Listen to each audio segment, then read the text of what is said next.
최근 한 카페를 들렸는데 그 카페 안에서 잔잔한 캐롤이 흘러나오는 것을 들었습니다.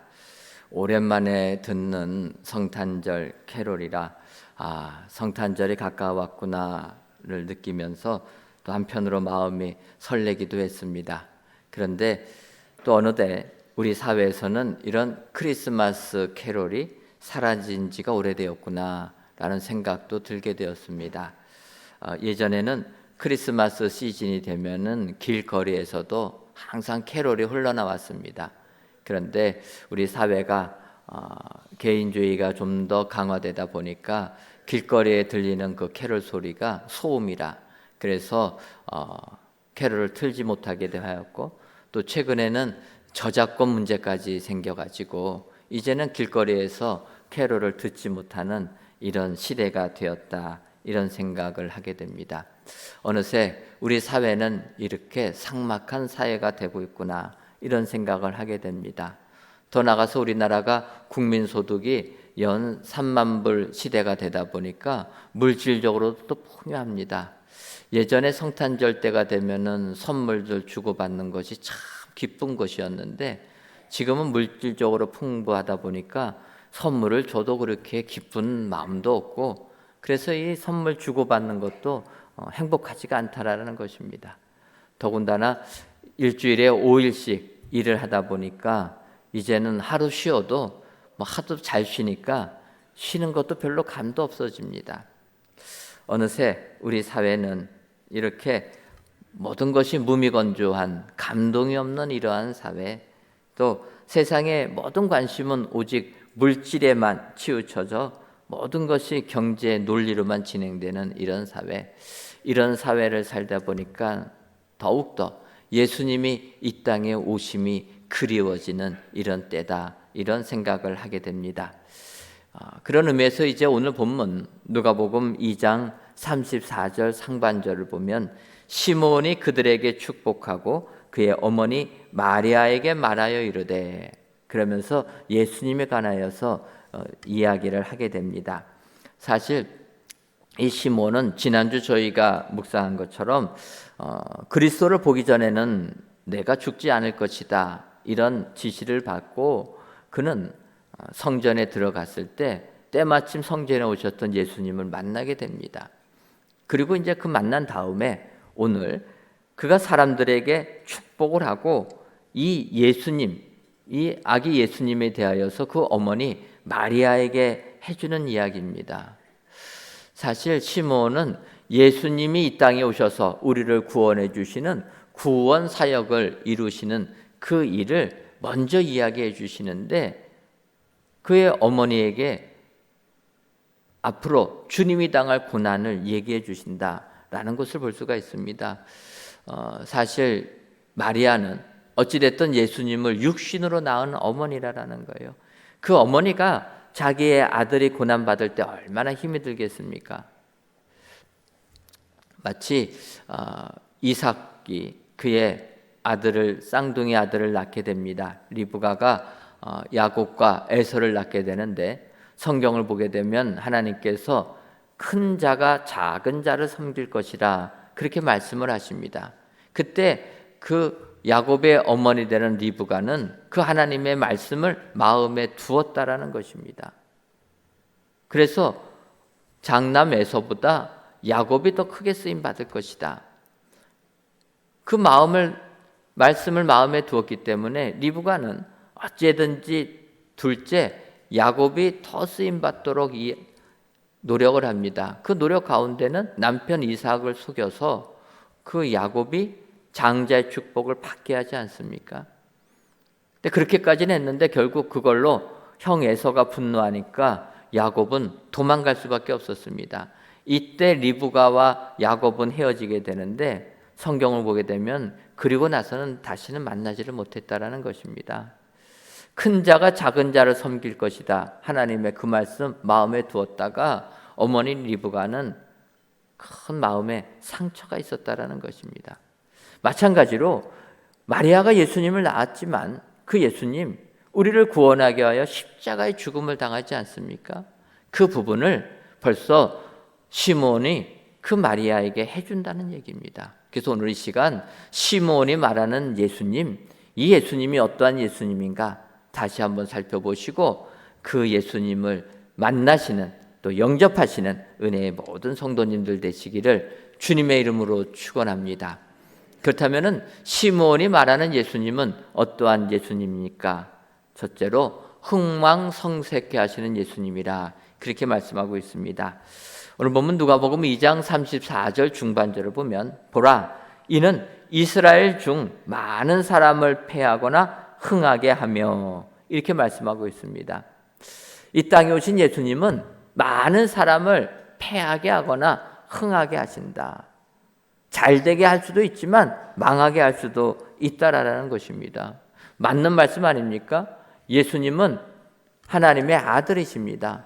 하나님은 이 세상 역사의 주관자이시기 때문에 하나님께서 흥하게 하시면 흥하게 되는 것이고 하나님께서 망하게 하시면 망해진다라는 거예요.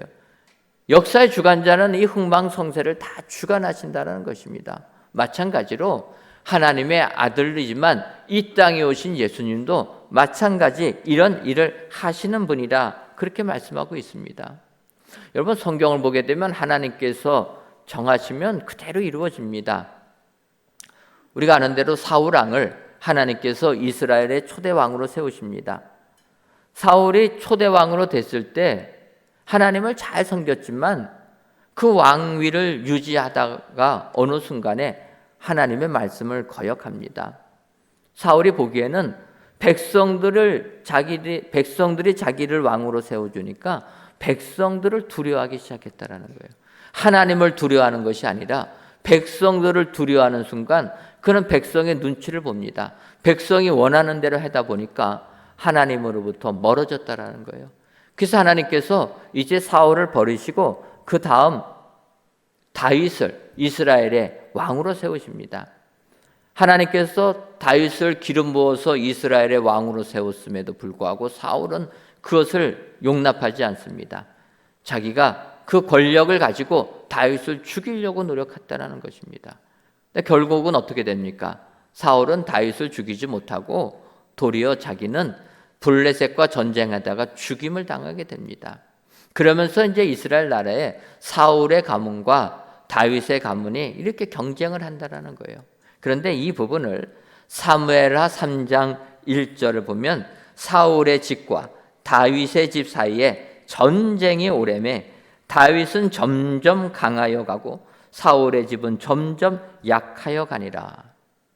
하나님께서 다윗의 가문을 점점 강하게 하셨다는 것입니다. 반대로 사울의 집은 점점 약해졌다.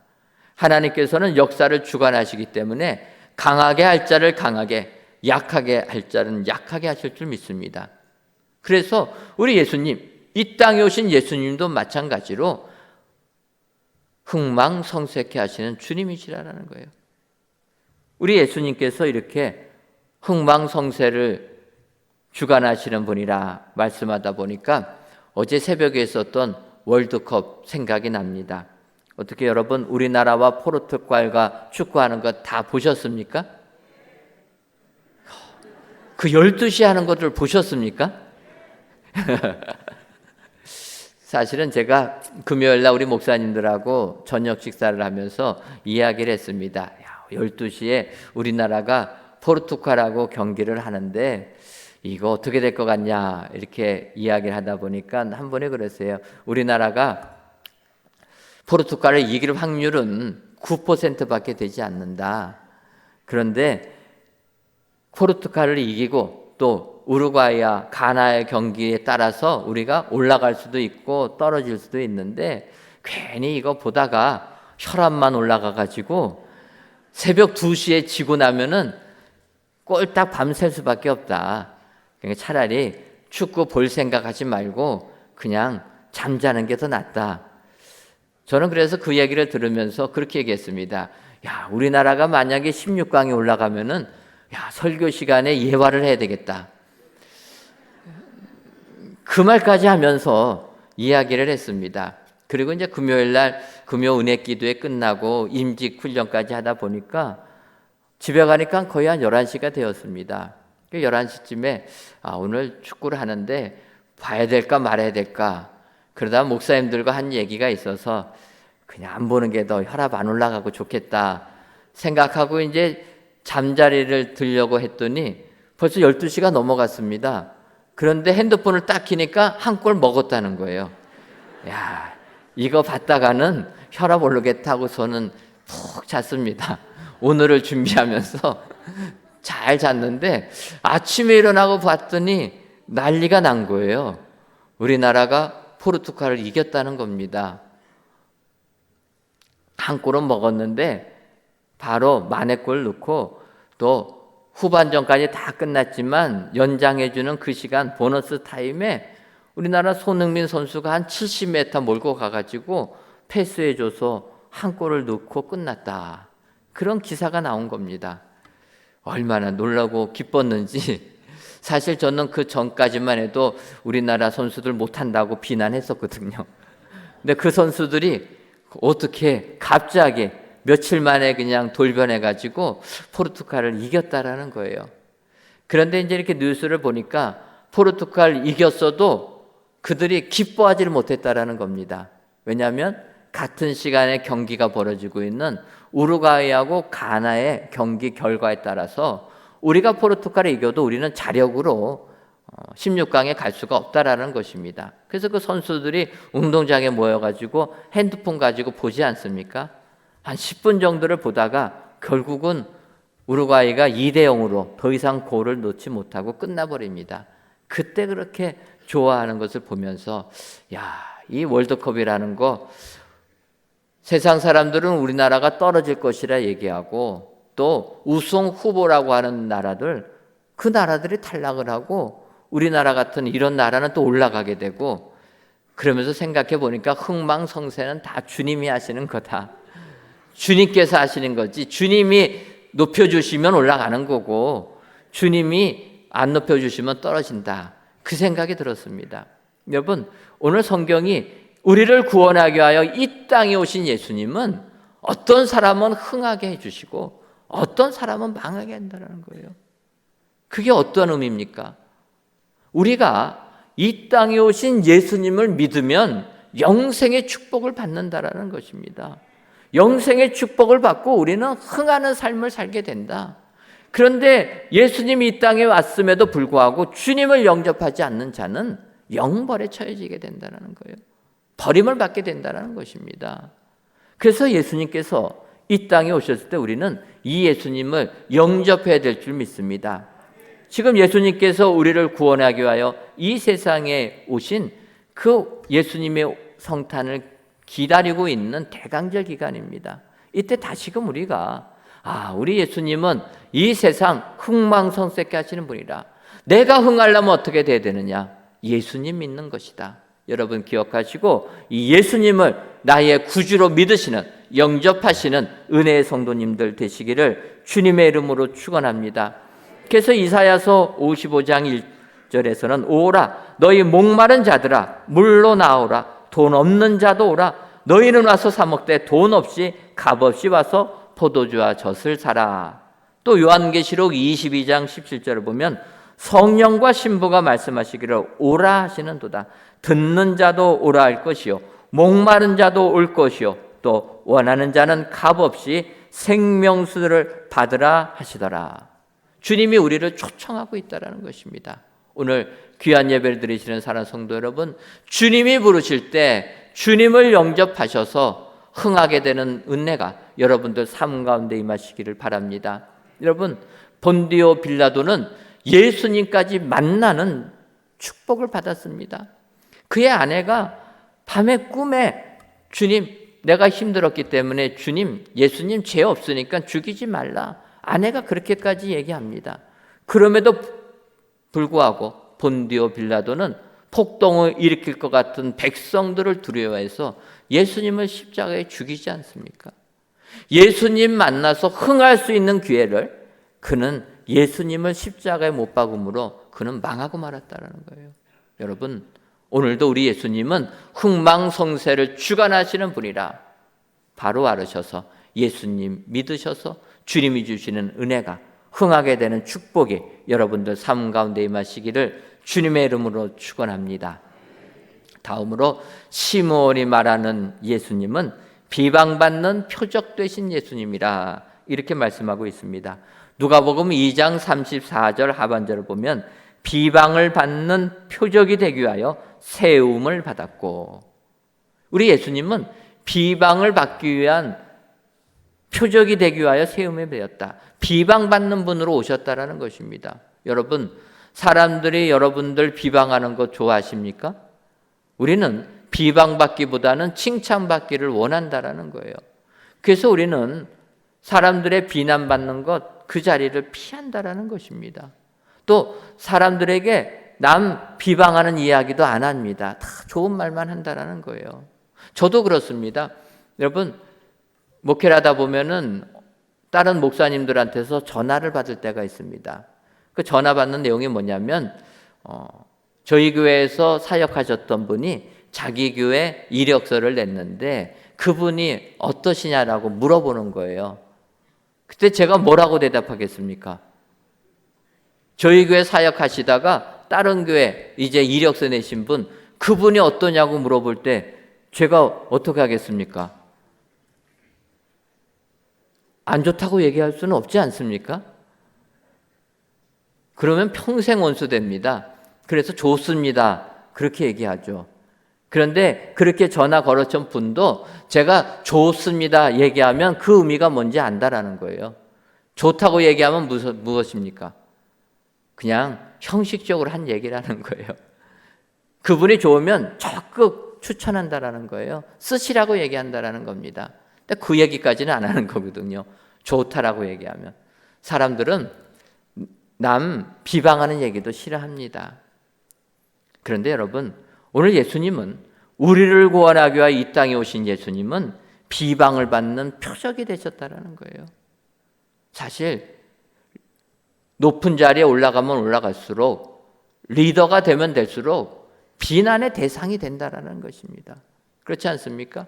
우리가 아는 대로 모세가 이스라엘 백성들을 출애굽시킬 때 처음에 모세가 이스라엘 백성들에게 가게 되면 이스라엘 백성들이 환영합니다. 그런데 모세가 바로에게 가서 이스라엘 백성들 해방시켜라 하니까 바로가 어떻게 대응합니까? 이스라엘 백성들 노역이 고되지가 않아가지고 다른 생각 갖고 있구나. 그래서 애굽 왕이 노역을 하루에 물량을 2배로 늘립니다. 그러니까 화가 자기들에게 미친 것을 안 이스라엘 백성들 모세를 원망했다라는 거예요. 비방하는 겁니다. 왜 와가지고 우리를 해방시키기는커녕 더 심한 고역에 처하게 만드냐, 비난했다라는 것입니다. 모세가 10가지 대항을 통해서 이스라엘 백성들을 이제 출애굽시킵니다. 그때 이스라엘 백성들 모세를 칭찬했는데 출애굽하자마자 바로 그들 앞에는 홍해 바다가 가로막혔다는 거예요. 그때 이스라엘 백성들이 뭐라고 얘기합니까? 모세를 비난합니다. 그러면서 이 애굽 땅에 매장지가 없어서 우리를 이 홍해 바다에 숨을 시키려고 데리고 왔냐, 그렇게 비난했다라는 거예요. 하나님의 은혜로 홍해 바다를 마른 땅까지 건넜던 이스라엘 백성들, 이제 가나안 땅에 입성하기 전에 광야에 오게 됩니다. 광야에 와서 사흘을 갔는데 물이 없으니까 홍해 바다의 은혜 다 뒤로 하고 모세를 비난합니다. 목말라 죽겠다. 하나님의 은혜로 물을 주니까 이스라엘 백성들 뭐라고 얘기합니까? 물은 먹어서 갈증은 해결됐는데 먹을 양식이 없다. 모세를 비난한다라는 거예요. 하나님께서 그들의 기도를 들어주셔서 하늘에 만나를 내려주십니다. 만나를 주시니까 이스라엘 백성들 어떡합니까? 고기 달라고 얘기했다라는 거예요. 지도자를 계속 비난합니다. 그 비난이 이스라엘 백성들이 하는데 모세의 형제들도 했다라는 거예요. 우리가 아는 대로 모세가 그의 아내 시보라가 죽은 다음에 다른 여인을 아내로 삼습니다. 그래서 성경을 보면 다른 여인을 아내로 삼았는데 그 여인이 구스 여인이라는 거예요. 그러니까 이스라엘 백성의 지도자인 모세가 결혼을 했는데 이방 여인과 결혼했다라는 것입니다. 그때 모세의 친형되는 아론, 친누이 미리암이 비난합니다. 이스라엘 나라에 여인들이 없어서 구스 여인하고 결혼을 합니까? 모세를 비난하는 거예요. 그때 민수기 12장 3절을 보면 그런 비난에도 성경은 이렇게 얘기합니다. 이 사람 모세는 온유함이 지면의 모든 사람보다 더하더라. 그래서 그 비난을 그냥 이깁니다. 들고성 맙니다. 근데 하나님이 판단해 주지 않습니까? 사실 아론과 미리암이 모세를 비난하는 것을 보면 그렇게 잘못된 건 아닙니다. 그렇지 않습니까? 한 나라의 대통령이 부인이 외국인이면은 그걸 바라보는 국민들의 마음이 어떠하겠습니까? 쉽지가 않다라는 거예요. 요즘은 그래도 외국인들과 결혼하는 것이 많이 나아졌는데 예전에는 우리나라 얼마나 그게 심했습니까? 근데 지금 모세는 몇천 년 전입니다. 그 시대 아론과 미리암이 볼 때는 문제가 있다라는 거예요. 하지만 모세 이 모든 것을 온유함으로 이깁니다. 비난받으면 비난받는 대로 결국 모세가 이렇게 참을 때 모세는 이스라엘의 위대한 지도자가 되었다라는 것입니다. 예수님은 바로 이렇게 비방받는 표적으로 오셨다라는 거예요. 그러면 여러분, 우리도 이 예수님처럼 세상 살면서 비난받는 표적이 돼야 되지 않겠습니까? 요즘 코로나19 시대를 지나면서 우리 그리스도인들이 얼마나 세상에서 조롱거리가 됩니까? 그 조롱거리 받기 싫다고 이제는 예수 믿는 거 떳떳하게 얘기도 못한다라는 거예요. 여러분, 우리 예수님은 비난받는 표적이 되셨다라는 것입니다. 그래서 우리도 이 비난받는 것 두려워하면 안 된다라는 거예요. 해마다 연말이 되면은 많은 성도님들이 저 만나는 것을 꺼립니다. 그리고 제 전화도 안 받습니다. 왜 그렇습니까? 저를 만나면 내년도 일꾼으로 제가 임명할까 봐 저를 그냥 피하는 거예요. 홍해 바다가 갈라지듯이 제가 지나가면 다 다른 길로 가십니다. 리더가 되기 싫다라는 거예요. 주님의 일 감당해야 되는데 하기 싫다라는 것입니다. 왜 그렇습니까? 교회의 일꾼이 되면 비난이 많습니다. 책임자가 되면 그 부서 안에서 나를 비난하는 얘기들이 나온다라는 거예요. 그게 싫어서 안 하는 겁니다. 조용히 믿음 생활하고 싶다. 근데 여러분, 우리 예수님은 아니었다라는 거예요. 예수님 이 땅에 오셔서 비난받는 표적이 되셨다라는 것입니다. 그럼 우리도 그래야 되지 않겠습니까? 주의 일 감당하면서 누가 뭐라고 해도 내 마음은 주님이 아시니까 주님이 인정하면 된다 하고 주를 위하여 충성해야 되지 않습니까? 이것이 주님을 닮는 모습이라는 겁니다. 우리 예수님, 시몬이 마리아에게 예언합니다. 우리 예수님은 고난받는 표적으로 오셨다. 여러분, 그 말씀 그대로 이사야서 53장에 나온 말씀 그대로 고난받는 메시아로 오시지 않았습니까? 그 고난받으신 예수님, 그래서 십자가를 지신 예수님으로 인해서 우리가 지금 구원의 은혜를 받게 된 줄 믿습니다. 우리 예수님은 우리를 구원하기 위하여 비난받는 표적으로 오신 분이라. 여러분 기억하시고 이 예수님께 감사하시는 저와 여러분들 되시기를 주님의 이름으로 축원합니다. 마지막 세 번째로 시므온이 말하는 예수님은 사람의 생각을 드러내시는 예수님이라 이렇게 말씀하고 있습니다. 누가복음 2장 35절을 보면 또 칼이 내 마음을 찌르듯 하리니 이는 여러 사람의 마음의 생각을 드러내려 함이니라 하더라. 그렇게 시몬이 얘기합니다. 예수님을 보면서 하시는 거예요. 예수님은 여러 사람의 마음의 생각을 드러내시는 분이라는 겁니다. 사실 여러분, 사람의 마음은 도무지 우리는 알 수가 없습니다. 겉에 보기는 거룩하게 보이고 겉에 보기는 깨끗하게 보여도 그 마음이 어떤지는 모른다라는 거예요. 예를 들면 어느 목사님이 이제 은퇴할 때가 되었습니다. 그러면 이제 후임 목사님을 정해야 되지 않습니까? 그러니까 후임 목사님 정할 때 그래도 은퇴한 다음에 자기를 좀 존중해 주고 교회를 잘 이끌 사람이 누굴까 생각하다가 보니까 자기 밑에서 부목사로 20년 넘게 충성을 다한 목사님이 계셨던 거예요. 그러니까 그 은퇴하실 목사님 보실 때는 이 부목사님 20년 넘게 나를 이렇게 잘 섬겨줬는데 내가 은퇴한 이후에도 나를 잘 섬겨줄 것이다. 또 교회도 잘 20몇 년 동안 교회를 같이 섬겼으니까 교회도 잘 알아서 잘 이끌 것이다. 그렇게 생각하고 그 부목사님을 후임 목사님으로 세웠다라는 겁니다. 그런데 그 후임 목사님이 담임으로 세움받는 그 첫날 하신 말씀이 뭐냐? 자기는 지난 26년 동안 많이 참았습니다. 은퇴하는 목사님은 자기를 잘 섬겨줄 줄 알고 부목사님 26년을 같이 생활한 겁니다. 그러면 여러분 그렇게 오래 살았으니까 다 아는 것 아닙니까?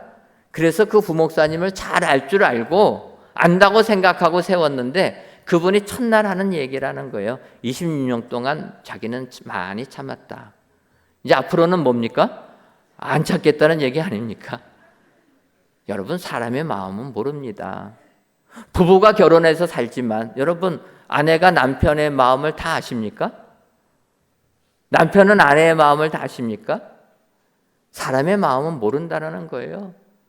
다 가려져 있어서 사람들이 평가해 줄 때는 거룩하게 보여도 아니라는 것입니다. 그런데 우리 예수님은 사람의 생각을 다 드러내시는 분이라는 거예요. 예수님은 다 아신다라는 것입니다. 그래서 우리는 이 예수님 앞에 온전하게 나와야 될 줄 믿습니다. 우리가 가리려고 해도 안 된다는 거예요. 예수님은 이 땅에 오셔서 세상의 모든 것이 포장되어 있는 이 세상, 그 포장, 그 가면을 벗으라라는 겁니다. 그걸 위해서 오셨다라는 거예요. 그러면서 예수님께서는 바리새인과 세리의 기도를 얘기하면서 표현해 주십니다. 누가복음 18장 11절 이하를 보면은 이 바리새인이 기도하는 게 나옵니다. 바리새인은 서서 따로 기도하여 이르되 하나님이여 나는 다른 사람들 곧 토색, 불의, 간음을 하는 자들과 같지 아니하고 이 세리와도 같지 아니함을 감사하나이다. 바리새인은 이렇게 하나님께 기도했다라는 거예요. 토색하지도 않고 불의를 행하지도 않고 간음하지도 않았습니다. 또 이 세리와 같지 아니함도 감사합니다. 더 나가서 바리새인은 그렇게 기도합니다. 하나님 나는 일주일에 2번 금식 기도했고 11조는 꼬박 하나님께 드렸습니다. 그러니 나 같은 사람 인정해 줘야 되지 않습니까? 이렇게 기도했다라는 거예요. 사실 우리가 볼 적에는 바리새인처럼 거룩한 사람이 어디 있습니까? 세상 살면서 음행도 행하지 아니하고 불의를 행하지도 아니하고 남의 거 뺏지도 아니했다라는 거예요. 얼마나 도덕적으로 모범적으로 산 사람입니까? 신앙적으로 보게 되면 이 바리새인 일주일에 이 2번이나 금식 기도한 사람이라는 거예요. 11조는 꼬박 하나님께 드렸다라는 것입니다. 여러분 우리가 지금도 믿음 생활을 할 때 11조 드릴 때 갈등하는 것 아닙니까? 근데 이 바리새인은 아니었다라는 거예요. 11조 꼬박꼬박 드렸다라는 것입니다. 그러니까 우리가 볼 적에는 바리새인처럼 믿음 생활 잘한 사람은 없는 사람이라는 거예요. 세상적으로 깨끗한 사람은 없다라는 것입니다. 그런데 예수님이 뭐라고 얘기하십니까?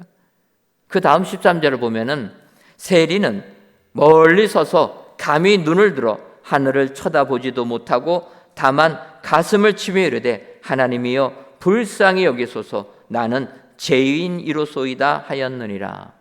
세리는 이렇게 기도했다라는 거예요. 쳐다보지도 못하고 하나님께 불쌍히 여겨달라. 나는 죄를 지은 죄인이다. 그런데 예수님께서 뭐라고 말씀하십니까? 이렇게 둘이 기도를 했는데 하나님께서 의롭다고 여겨준 사람이 누구냐? 바리새인이 아니라 세리라는 거예요. 하나님은 우리의 마음을 다 아시는 분이라는 것입니다. 바리새인 거룩의 거룩으로 포장했지만 그 안을 들여다보니까 더럽게 끝이 없다라는 겁니다. 세리, 세상 사람들은 더러운 자라고 죄인이라고 얘기했지만 그 속은 깨끗한 자라는 거예요. 왜 깨끗합니까? 자기가 죄인인 걸 알고 하나님께 죄를 고백하는 자 아닙니까? 여러분, 우리 예수님은 우리의 마음을 다 아시는 줄 믿습니다. 세상 살면서 나를 다 가릴 수 있어도 주님 앞에서는 가리지 못한다. 가리지 못하는 주님으로 오셨다라고 시므온이 분명히 얘기하는 것 여러분 기억하시고 주님 앞에 온전히 나를 내려놓으시는 여러분 되시기를 주님의 이름으로 축원합니다. 예수님은 내 마음의 생각 다 아는 분이라.